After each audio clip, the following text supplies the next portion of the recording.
When I washed Grandma's old teacup, a note slipped from the crack beneath the rim, dated 1943. The handwriting was hers. But the message wasn't. Grandma's teacup had always sat on the kitchen shelf, a faded porcelain thing with a golden rim worn thin by time. After her funeral, the house felt quiet in a way that pressed on the chest, like silence could ache. I was packing her things when the sunlight caught the cup's crack, glinting softly as if it wanted to be noticed. I lifted it carefully, the scent of old tea and lavender rising from it. That's when something thin brushed against my thumb, a slip of folded paper, tucked beneath the lining of the cup's base. I nearly dropped it.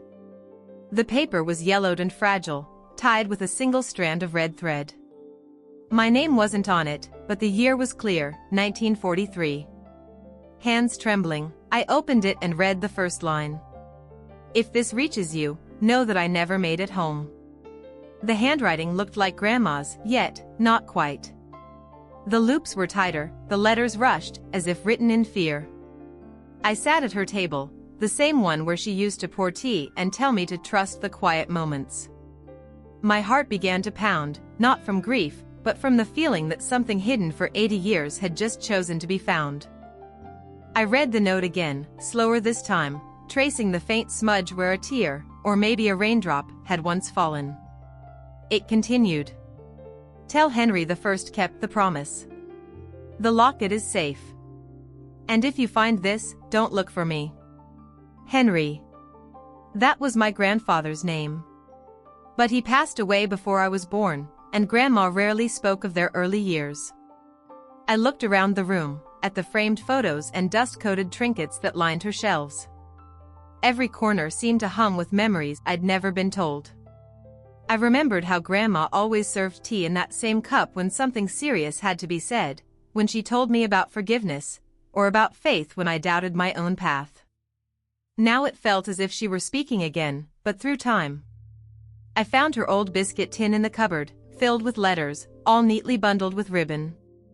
Most were from family, but tucked at the bottom was one envelope different from the rest, addressed only with the initials AR. I hesitated before opening it. The paper crackled like old leaves, and inside was a single line. "The night train leaves Dover at midnight. If you change your mind, wait under the clock." My breath caught. This wasn't just a keepsake. It was a secret, a story Grandma had hidden beneath the gentle rhythm of our tea talks. And now, decades later, it had found me. The night outside the window was still, a hush falling over the garden as I read the words again. "The night train leaves Dover at midnight." It felt less like a message and more like a plea, a voice echoing through the years, asking to be heard. Grandma's diaries were stacked in the bottom drawer of her cabinet, each one wrapped in linen. I'd always thought they were recipes or prayers. But when I opened the one dated 1943, the very first page stopped me cold. "Henry has been called to serve." I told him I would wait. But the man with the telegram said not all promises are meant to be kept.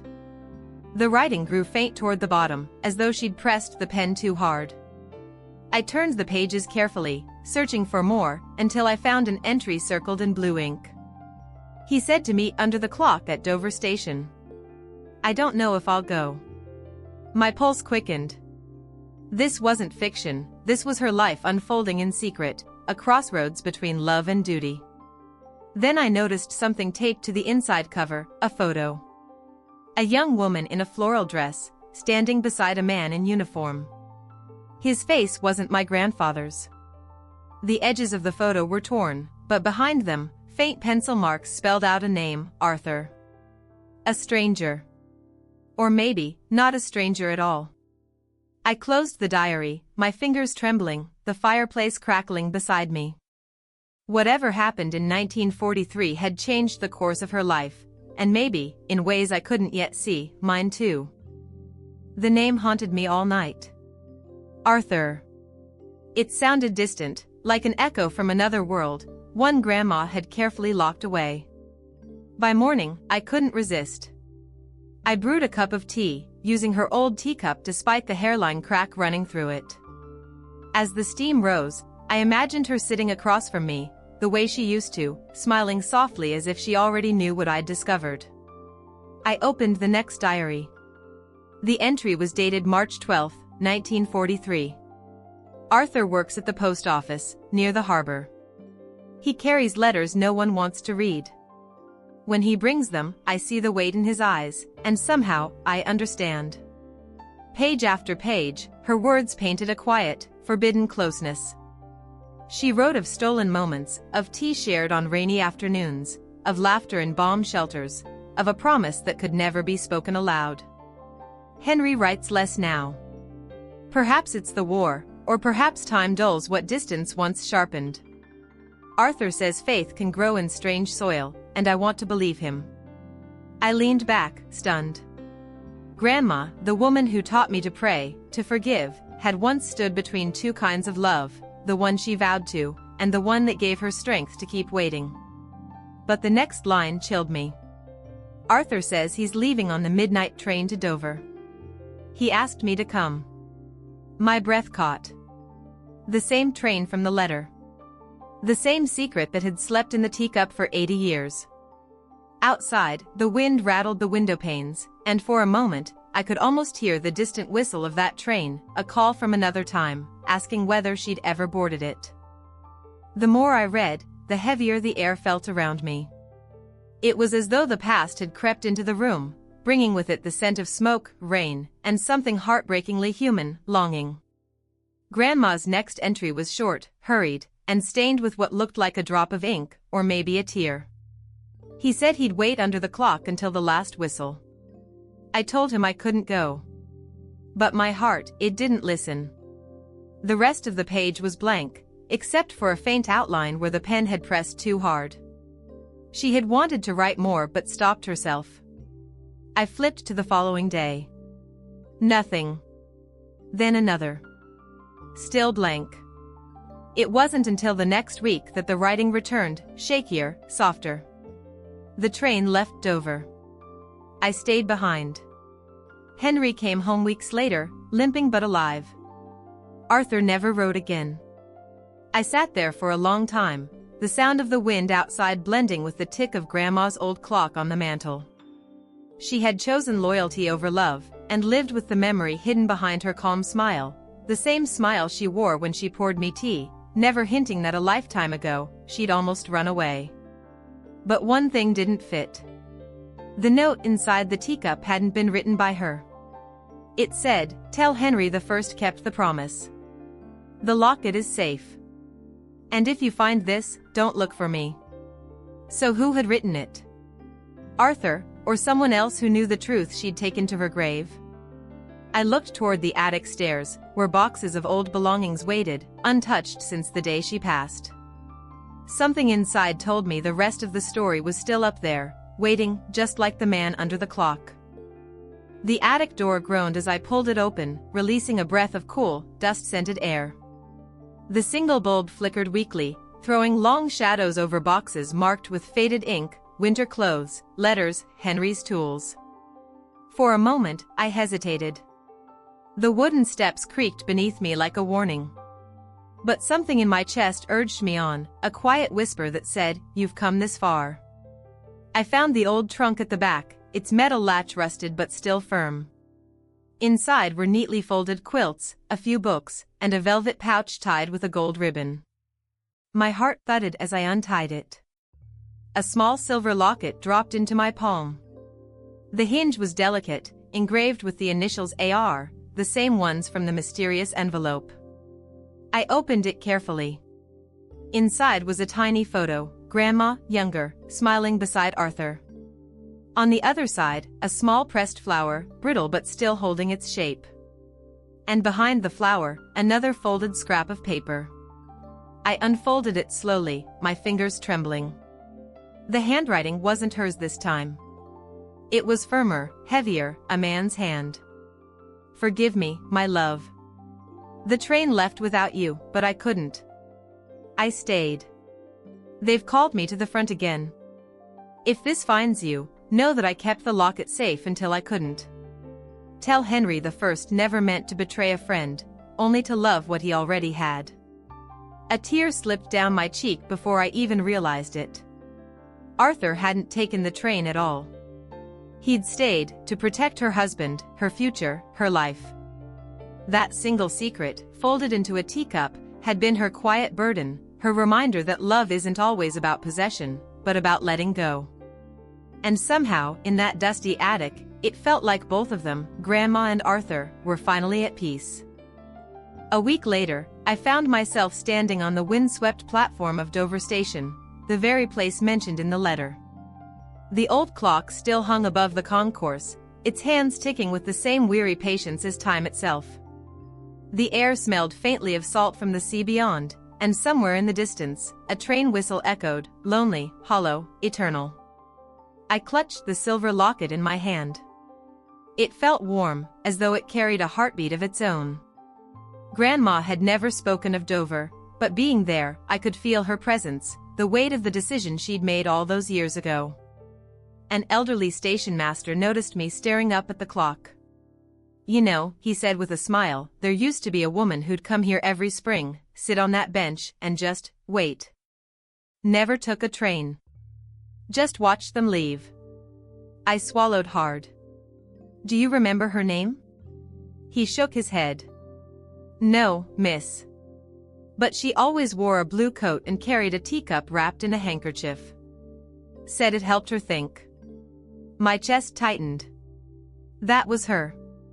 Even after all those years, she'd returned, maybe to remember, maybe to forgive herself, or maybe to feel close to Arthur one last time.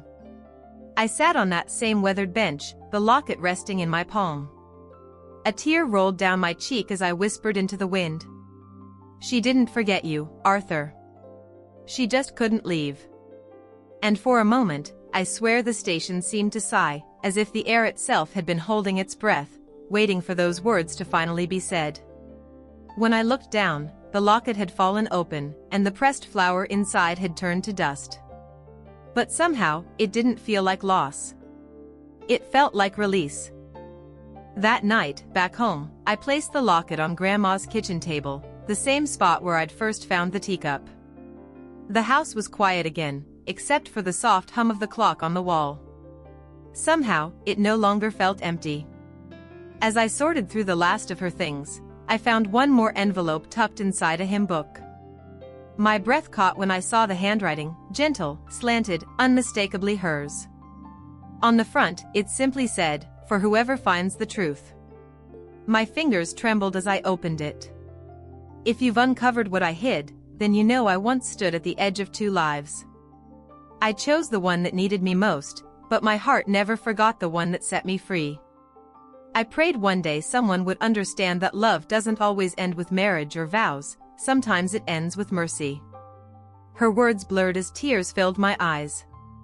She had carried both love and guilt through a lifetime, yet in the end, she chose peace. "If you find the locket, return it to the sea." He always said love was like the tide, it leaves, but it never really goes.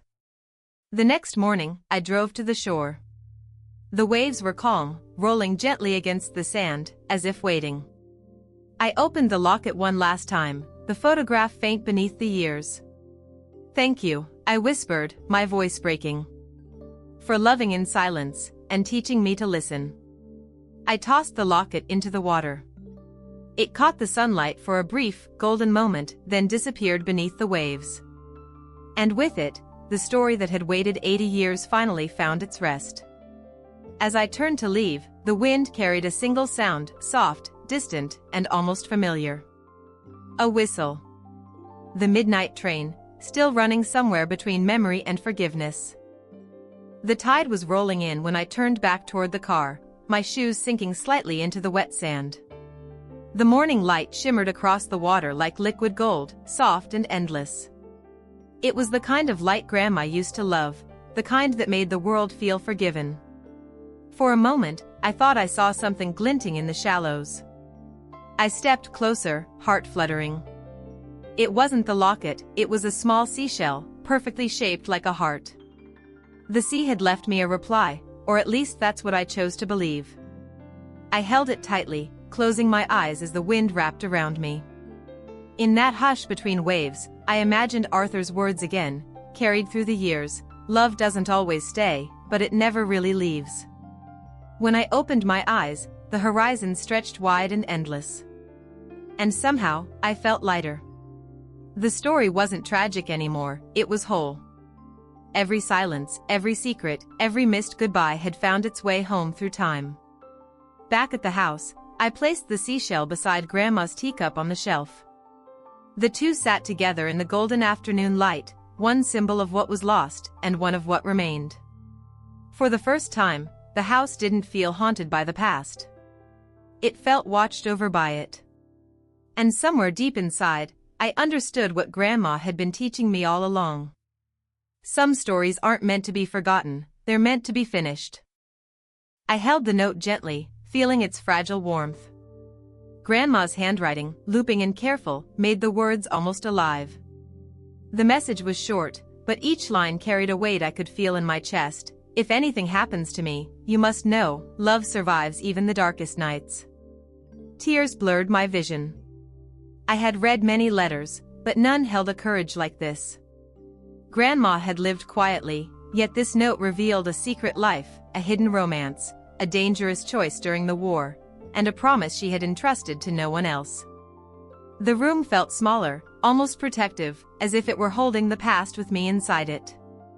I traced the faint ink with my fingertip, imagining her hands trembling while she wrote. The teacup on the shelf, ordinary in appearance, had guarded this secret for decades. I pulled out a notebook and began carefully copying the words. Each line told a story of hope, fear, and love, woven across time and generations. I realized Grandma had chosen me to carry her secret, to give it life again.